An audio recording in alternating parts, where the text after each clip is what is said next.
Sam Pitroda जी ने कही है, वो भारत की अस्मिता, भारत की कूटनीति और भारत की संप्रभुता पर बहुत गहरा आघात है।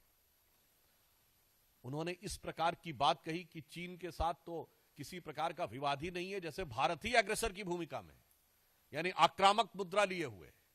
और ये कोई उनका अलग बयान नहीं है, ये ओवरसीज कांग्रेस के चीफ हैं, यानी समुद्र पारी कांग्रेस के प्रमुख हैं।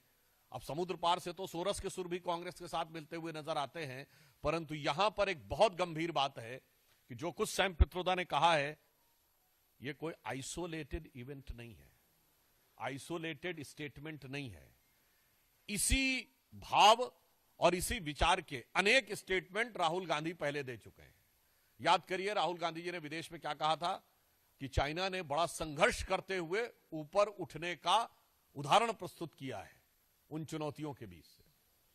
आपको याद हो, अभी कुछ दिन पहले के अपने विदेशी दौरे में क्या कहा कि चाइना ने अनएम्प्लॉयमेंट को बहुत अच्छे तरीके से टैकल किया है, जबकि फैक्ट ऑफ द मैटर है इस समय चाइना में एम्प्लॉयमेंट रेट 24% है।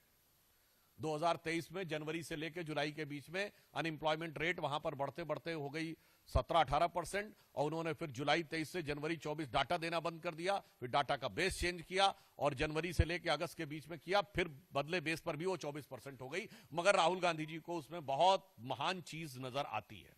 फिर याद करिए, यही लोग कहते थे कि चाइना में प्रेस फ्रीडम इंडेक्स में हमसे ऊपर है, जबकि चाइना के डिफेंस मिनिस्टर ली शॉन्गफू गायब हो गए, चाइना के फॉरेन मिनिस्टर क्विंग गैंग गायब हो गए, वहां की सबसे बड़ी कंपनी अलीबाबा के चीफ जैक मा गायब हो गए, परंतु इनको उसमें भी नजर आता था।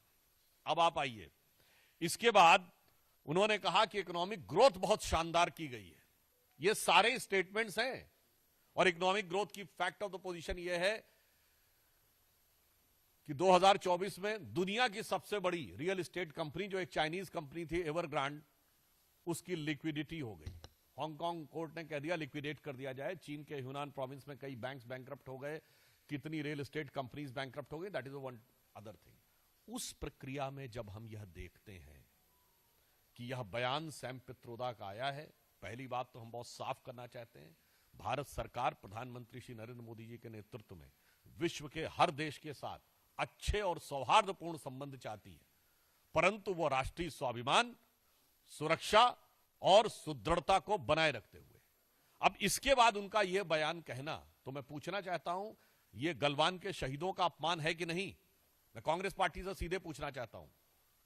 गलवान में जो हुआ, हमारे 20 सैनिक बलिदान हो गए, और उसके बाद यदि आपका ओवरसीज का चीफ इस प्रकार की भाषा बोलता है तो यह निंदनीय है, भर्त्सना योग्य है, और यह भारत और भारतीय सेना, भारतीय सैनिकों के बलिदान का